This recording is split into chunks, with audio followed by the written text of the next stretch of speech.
Welcome to the Jaguar Podcast, a show where we discuss all things related to Duval County's finest NFL football team, the Jacksonville Jaguars. Blue 42, set, fight! Duval, baby!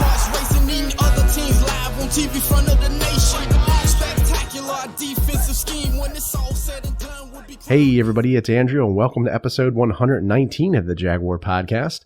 In this episode, I'll be having a discussion with Phil Smith and James Johnson from Bleav in the Jaguars podcast. You can follow them on Twitter. Their Twitter handle is @BleavinJagsPod. I had a blast talking all things Jags with Phil and James. Really enjoyed it, and I hope you do as well. Here's my discussion with Phil Smith and James Johnson from Bleav in the Jaguars podcast. Hope you enjoy.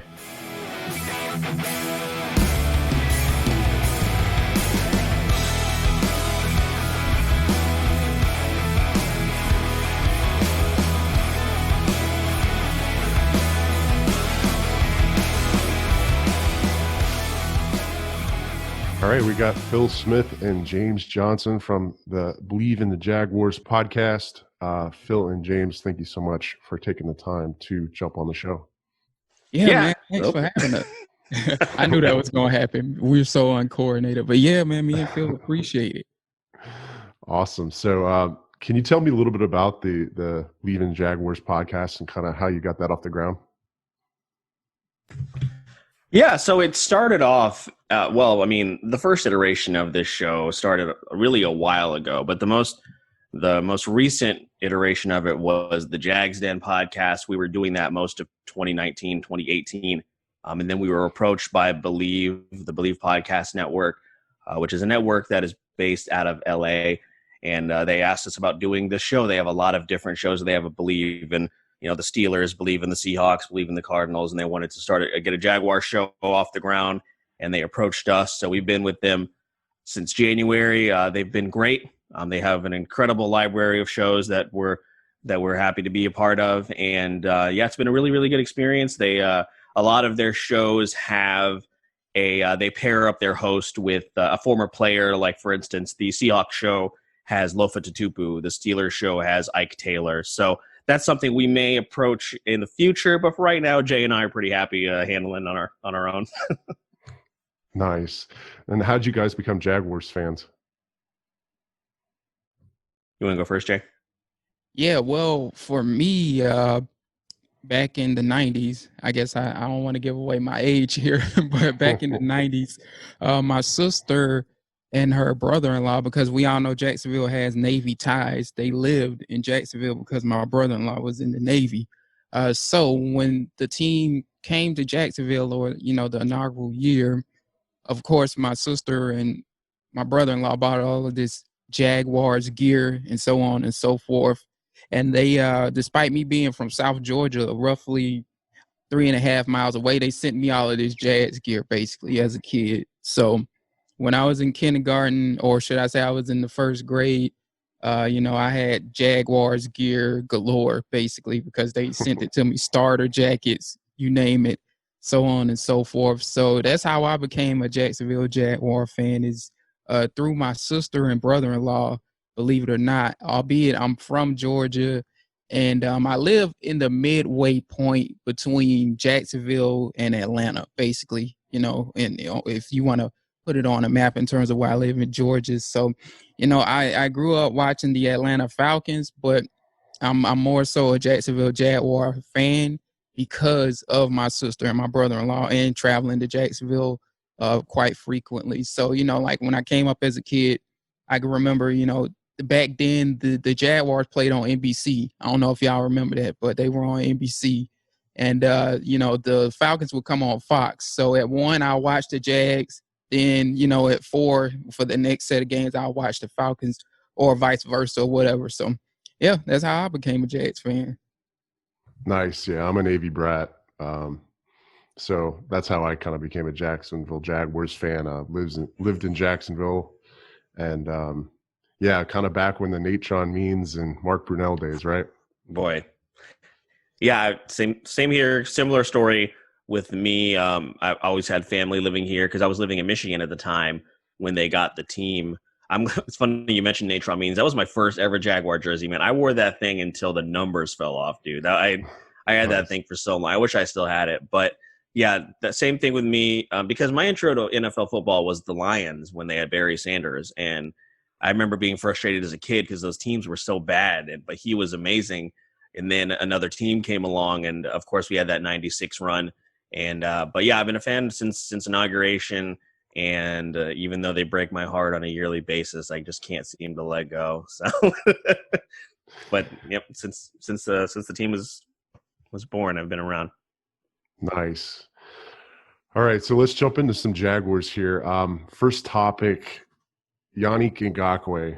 Do you guys think he ends up signing or he sits out for the 2020 season? What are your thoughts? I knew this was going to be the first question, ironically.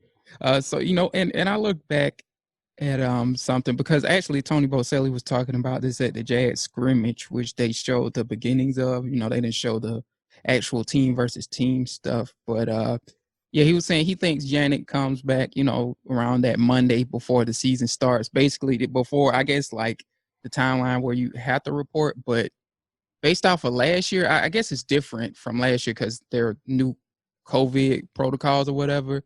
But last year, you didn't have to report until like 5 weeks into the season or something like that. Because I remember the running back from the Chargers coming in super late. But I guess like maybe you have to be in a little earlier this year. We'll see. But yeah, I mean, I'm still where I was, a few months back. It's just the fact that I don't see him passing on that kind of money, albeit he is a strong-willed and determined person when he sets his mind to something. And where I worry though is the incident with Tony Khan on Twitter. I think, in my opinion, I'll say it this way: when he did that, he probably feels like he can't come back after that. So that's a concern of mine after going through that interaction with Tony Khan. But that being said, if he is willing to just look past all of that and get over that, then I think he'll come back. And again, like 1 million per game pretty much is what he's looking at. That's a lot of money, man. Like, and I understand it's not my money to count, and I've never had that kind of money, so it's kind of different of me to say that. But at the same time, like, I look at that Colts game, right? When he looks up at the press box after the strip sack on, I think it was Jacoby Brissett, and he looks at the press box and he tells the front office in the press box to give me my money, quote unquote. I know y'all remember that. Yeah. So, like, for you to say a statement like that, give me my money, that makes me believe that, money does motivate him to a degree, albeit Yannick Ngakoue is a hard worker, and money isn't everything for him when it comes to football. But to a degree, what I'm saying is I believe that money does motivate him, and he's made what, 4 million, 5 million over the course of his rookie contract. So this is a big step in pay in terms of what he would get, and maybe he'll leave it on the table, but I'm willing to put money on it that he'll come back. But we'll see. Yeah, I think he's got to take action at some point. I mean, I think you can't just sit out the season and lose, like you said, that money. But also, it's like a red flag, I guess, for other teams as well. I feel like he's losing more and more value as he kind of sits out. I don't know what your thoughts are on that, Phil. Right, and Jay touched on most of it right there. How can he? Justify talking about how he's made, only a small amount of money and definitely outplayed his rookie contract. There's no doubt about that. How can he justify that and sit out on this kind of money? You know what I mean? And I don't think I definitely don't think he's going to sit out on the year. And I definitely also don't think that we're going to get just a second round pick for him if the trade is imminent, which for some reason that rumor went wild a couple days ago. We won't get into that, but yeah, I just Lombardi, right? Exactly. I wasn't going to say his name, but since we're putting it out there, yeah. But yeah, I don't see it happening. And I remember a couple of weeks ago, Dave did allude to the fact that there has been conversation. What that means, we're not sure. We thought it was tied to the fact that maybe they had a trade in the works, but of course that has turned out not to be true. I think ultimately he plays at least one more year with the team, and then come the off season, who knows what happens? Maybe we go through all this all over again. Yo, Phil, I'll add some more to that, Phil and Andrew too. The fact that he spoke with the front office, I think what that is what it's possible that could have been at that time, if the timeline is correct from what we've been told in terms of reports. He was agentless at the time, so at that time, like, there is no better time to call the front office and talk to the front office and say, hey, I don't have an agent at the moment. And, look, let me talk to you, Dave Caldwell, man to man, right? Me and you, no agents involved, none of my party involved, none of that. Me and you, let's have a conversation to see where we're at. Because typically these conversations are had through the agent, So that was a time for them to, get, I guess you could say, up close and personal through the phone or whatever the case may be, and hear each other's voice.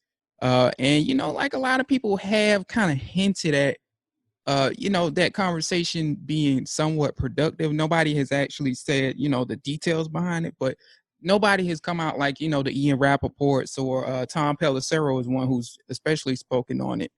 It sounds like it wasn't a hostile conversation and all good came from it. It sounds like. So maybe that's a trend in the right direction, but only Dave Caldwell and Yannick know what happened in that conversation, or a fly on the wall that was there at the time knows the conversation that went on between those two. Yeah, I agree. And I think my only concern is Yannick going to be a distraction in the locker room and kind of be toxic? And that's kind of my worry about him. I mean, James, what are your thoughts on that? Yeah, I think he can be a distraction in a sense that, just not having him there, of course the media is going to ask and so on and so forth. And that's going to be a thing for them.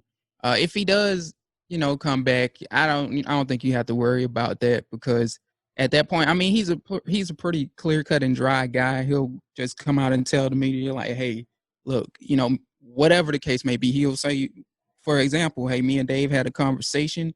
It was a good conversation. We saw where each other were, and we let bygones be bygones in terms of the Tony Khan thing. And I'm here to play football, and leave it at that. And, that's pretty much what he did last year, when he came back. It was like, look, they show me where or how they value me. And let's let that be that. After that first day he came back, you didn't hear anybody ask him about that conversation. And he didn't really, he wasn't really a distraction. I mean, and that's a good thing about Yannick, is when he comes, he's going to come to work. He's going to take Josh Allen under his wing as he did before.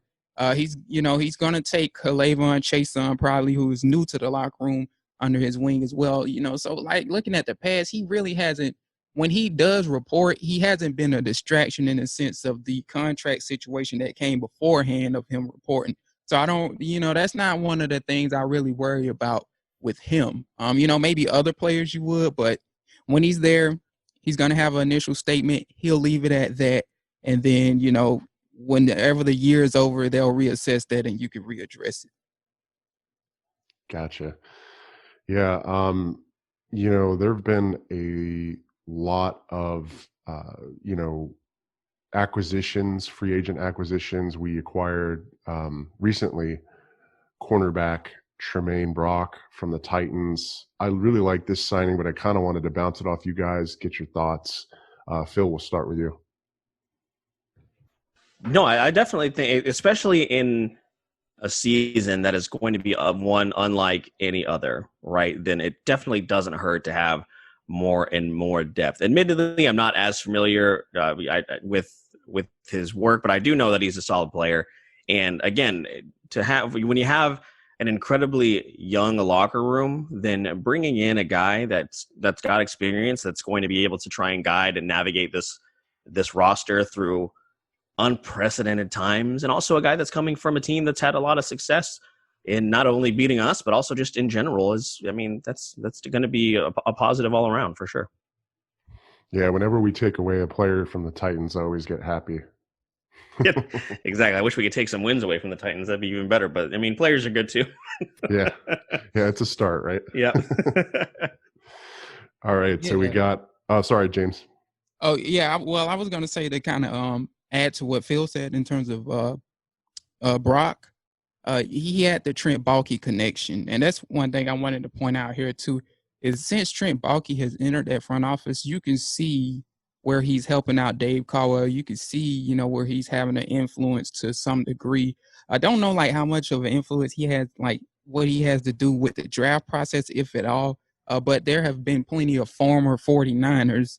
If you look at the trend that they have kind of reached out to or brought in, they recently brought in a fullback from there, so on and so forth. And like you said, Tremaine Brock, who, you could argue in some elements was better than Rashawn Melvin in some regards. They're about the same player to me.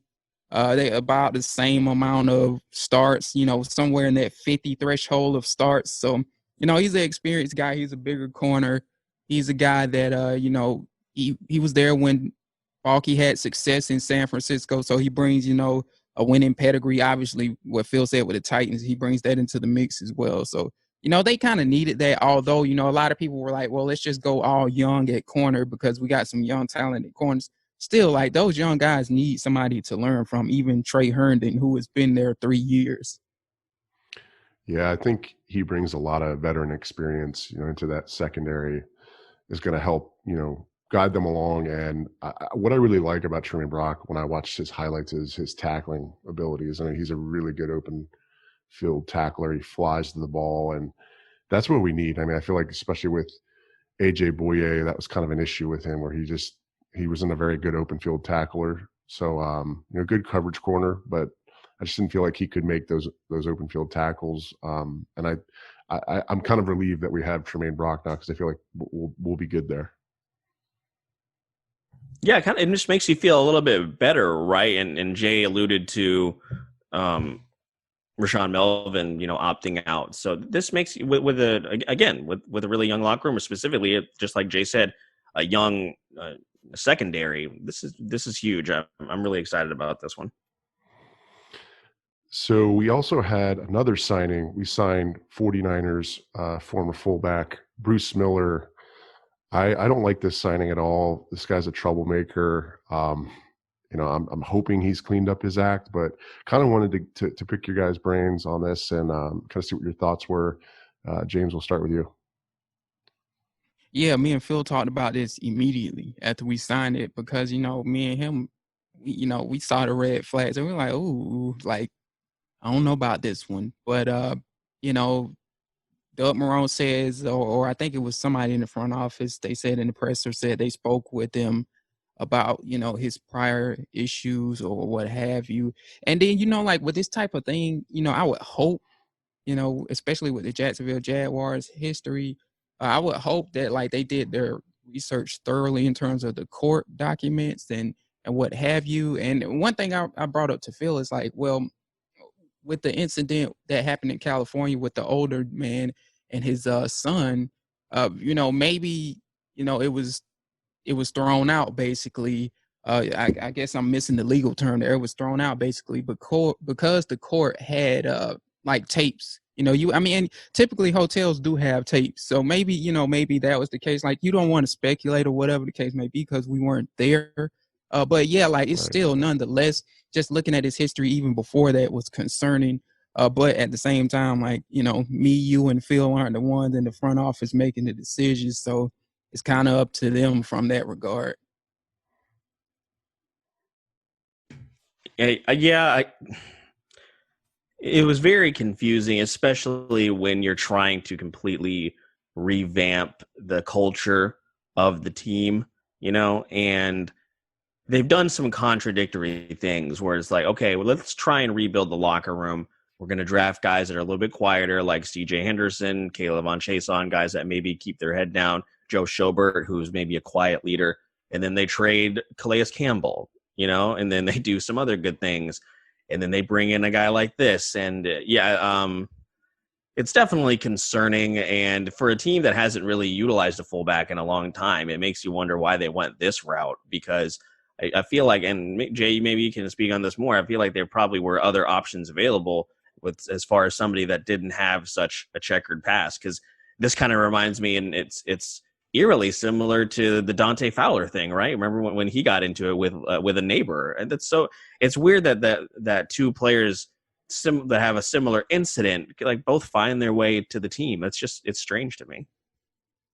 Yeah. Yeah, I will say this too, Andrew and Phil, because Phil kind of he kind of asked about it with the fullback thing. They went last year without one. They got rid of Tommy Bohannon, if you guys can recall. And that was kind of a Tom Coughlin thing. And then I think like what that boils down to is they think Leonard Fournette needs a lead blocker, especially in certain situations, should I say. He might need a lead blocker because, while Leonard Fournette had, you know, on paper the season was good. He had over 1,000 yards. For the first time, he averaged over 4 yards a carry.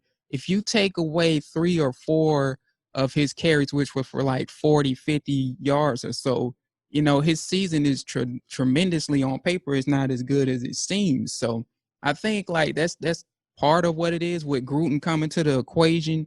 Gruden probably suggested like, hey, let's get a fullback maybe. And then, of course, like I said, with the ties with Balky was probably like, hey, I know a guy then, a guy that's a free agent. But yeah, like Phil said, like, I mean, I believe and I would have, and I think all of us are on the same page with this. We would have went a different direction if they wanted to bring a fullback into the equation. But nonetheless, that's who they went with. And I guess we'll see what the future holds there. But yeah, I would have personally. And then not only that, I think he's the oldest player on the team now, too. So like I would have went with a younger option, not only the checkered pass, but youth. The youth movement. I would have went with a younger option, but nonetheless, we got him, and I guess we'll see if he makes the team. And I would assume so because he's the only fullback on the team. Like when you look at it from that perspective, but only time will tell.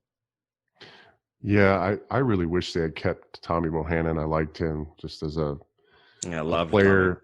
Tommy. He could catch passes out in the flats, and he was a good lead blocker. So, and I think that's a great point you made, James, about Fournette not having that lead blocker last season. I also think because of the offensive line is just underperforming. But Phil, what are your thoughts on that? Yeah, it makes a lot of sense. We talked about this pretty extensively over on Bleav in the Jags, where Leonard Fournette, he had this statistically looks like this incredible season, but just like Jay said, if you take away some of those big runs, it's not as impressive as you think it is. And we have already stated, and I think we talked about this when we went on Chant Club, the three of us. I don't expect him to be back. I think you had a little bit of a different opinion. I think you said that we definitely should hang on to him. But I'm not sure that he should be back. And a guy who's had just kind of like all these ups and downs, and then 2018 was bad for everybody. We'll admit that. But he had some of the sideline stuff, and definitely seemed to bounce back. But I definitely think a lead blocker could help quite a bit. And if he does think that his time is about to end here in Jacksonville, then he'll definitely be motivated to be successful and then move on and get some money elsewhere. Yeah, I think it's unlikely that he'll be back as well. I mean, do I think the Jags should re-sign him? I think they should. I think he's kind of become a more versatile or multifaceted back, where he's catching. He had over 500 yards receiving last season, and that's pretty good. In that system too, which I think wasn't a very good system to begin with John DeFilippo, but. Yeah, I don't know. I mean, I think the Jags should sign him, but likely he'll find another team. James, what are your thoughts on that? Yeah, like Phil said, I think, when you just look at if you read the room and read the reports, it feels like it, and this is my personal opinion. I don't want to speak for nobody else, of course. But it feels like they, the writing on the wall is, it feels like they're tired of him in a way, with the trade acquisitions that came up. And then it's like, after that, Dave Call was like, no, he's here to stay. It makes you wonder, like, yeah, is he here to stay because nobody, you couldn't get him off your books or whatever the case may be, because he is making a little decent chunk of change, if I'm not mistaken, for as a first round pick. So is it that, is it that don't anybody want to take him? And look, man, like if you ask me what I personally want Leonard Fournette to thrive and remain in Jacksonville until he's 30. I really do, because he's a great dude for his community. He's a great dude for the Jacksonville community. And, just seeing somebody to come from where he came from in Louisiana, and he stated it on multiple occasions, he's dealt with the aftermath of Katrina, if I'm not mistaken. I recall the story of him, having to, put his cousins or his little, nieces and nephews up on his shoulder during the flood of Katrina. Like, he's a great dude, off of the field. And from that perspective, you want him to flourish. But, I'm looking at it from the standpoint of how the Jags have treated him. And, whatever it is that's going on between him and them, it has shown in a degree. And, I don't think like you offer to trade a guy, or trade rumors come up with a guy, and Adam Schefter was the one to say this stuff. And Dave Caldwell kind of, I guess you could say, kind of confirmed it. But you don't just say, hey, this guy was on the table, but now we're good all of a sudden. That makes no sense to me. And, for Leonard Fournette, he, to his credit, he's been a good sport about it. He's come back to camp. He, ain't really talked about it. He's actually looked good in camp from all of the reports. So he's been fighting his behind off. But like every training camp, we've said this about Leonard Fournette. Oh, he looks good, so on and so forth. And it's about more so about what we see in the season, and even on a grander scale is what is going on behind the scenes in that relationship is what I think we got to look at here. And when the year ends, we'll know, because they'll either try and keep him if things are mended, or they'll just let him go. Yeah, I definitely think something's going on, like you said, James, behind the scenes. I think it's kind of interesting too how Gruden went with Chris Thompson. We picked him up in the offseason, and how he's going to kind of meld into the offensive scheme. A lot of people are saying that Thompson's going to take a lot of targets away from Fournette, and maybe he won't be getting as many carries or catching the ball as much. Phil, what are your thoughts on that? Yeah, Jay brought up a good point. Always around this time of year, people get pretty excited. Remember last year it was that he had lost a lot of weight, right? It looked like he was in really, really good shape. And maybe that came to fruition. Maybe that showed itself a little bit in the season that he had. But, I mean, I just never at any point was watching Leonard Fournette last year and thinking, man, we're going to keep this guy around for a long time. He's going to have that, that standard running back lifespan where, we keep him until he's 30 and then, NFL teams do what they have to do. But yeah, Chris Thompson, I think is very interesting. I think I saw something on Twitter where they said that he was taking a lot of the red zone snaps. So I wouldn't be surprised if they utilize him a lot when we get down to the red zone. And just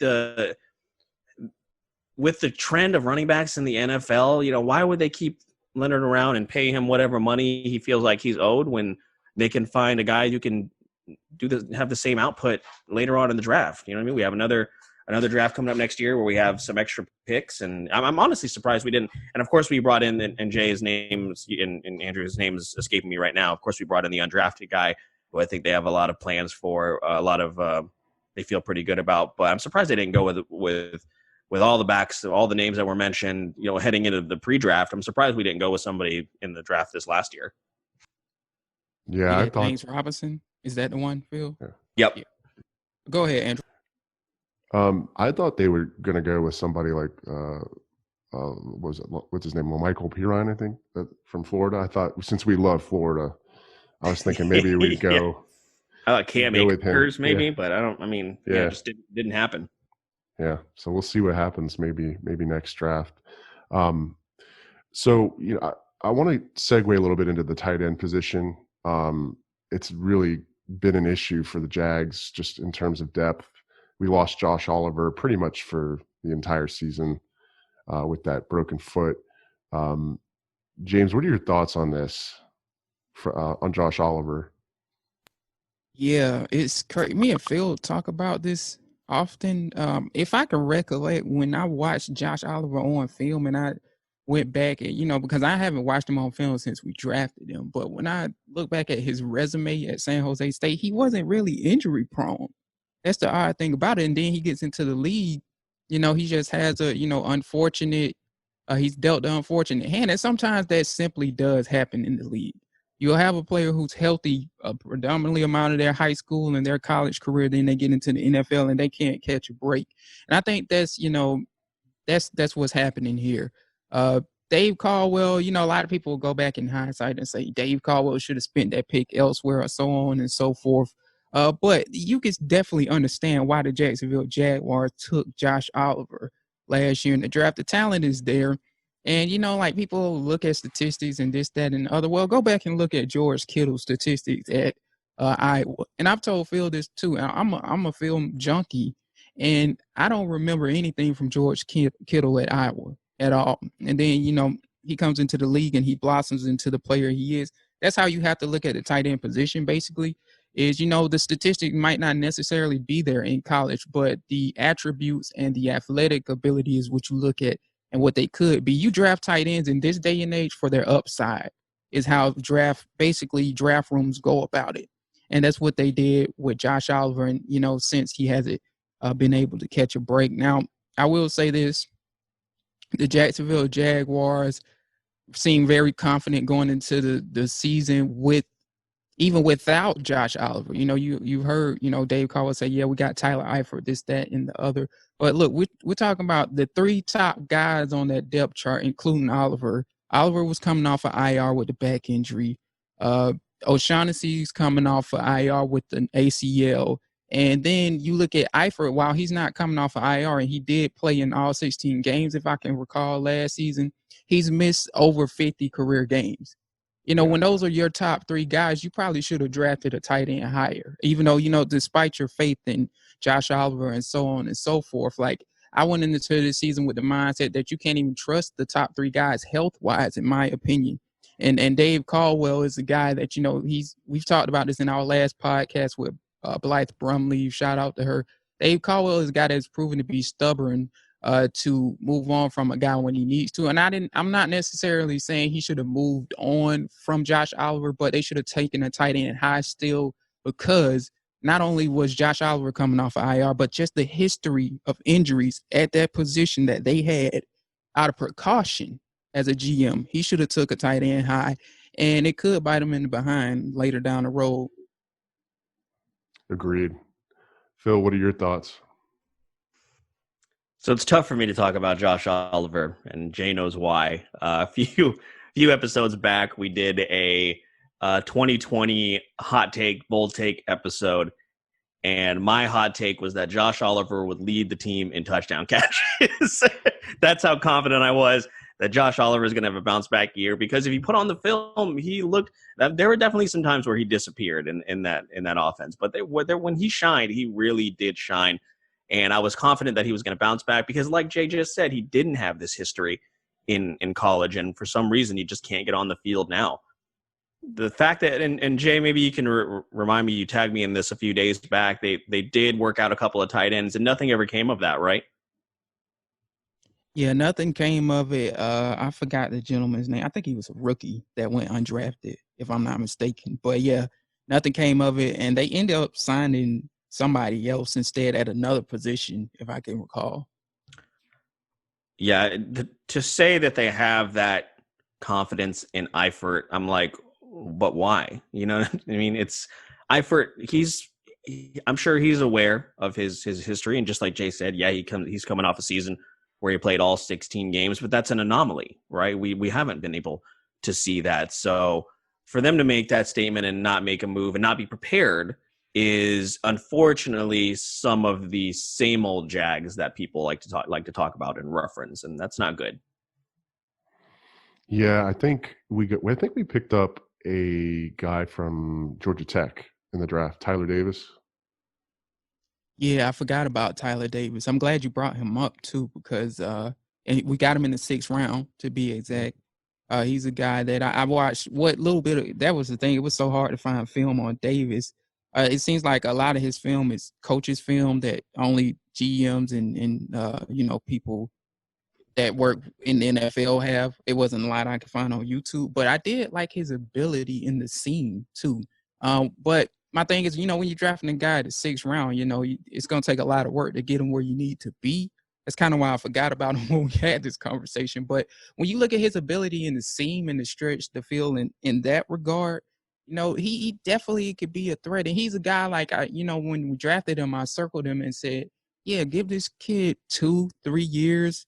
And, he definitely can blossom into something because, again, like I said, with Kittle, when you look at Kittle's statistics in Iowa, they weren't all that eye-popping. And, sometimes these tight ends aren't that eye-popping coming out of college. But when you look at his physical attributes, and, again, it's that ability in the seam and that vertical ability that made me, like, nod my head and say, okay, yeah, I like this kid. I can see this kid I can definitely see him making the team now, and when Oliver was there, I thought he was a practice squad guy, but he's basically the 3rd guy now, in my opinion. Yeah. Well, hey guys, I hate to cut this short. My recording time on the Zoom subscription is running down. So I really appreciate you guys coming on, and I really enjoyed this. Thank you so much. And for everybody else, check out the Bleav in the Jaguars podcast on iTunes and give it 5 stars. Thanks, guys. Yeah, man. Thank you for having us on. Appreciate it. Yeah, let's do it again. Absolutely, Andrew. It was a fun time as always, man. All right. Take care. See you, buddy. Let me get that. JYD coming up with the big sack. Quarterbacks beware, we on the prowl. Game day night, you could hear it in our growl. Intimidation on to keep their hearts racing. Eating other teams live on TV front of the nation. Spectacular defensive scheme. This episode is available on the Jaguar Podcast YouTube channel, so if you stop by, make sure to subscribe and give this video a like. Also, these episodes are available on iTunes, Podbean, Spotify, SoundCloud, Stitcher, and other major podcast distributors as well. So if you don't mind, please leave me a review and some feedback. I'd really appreciate that. If you'd like to connect with me on social media, my Twitter handle is @JagwarPodcast. I'm also on Facebook and Instagram. This is Andrew signing off. Cheers.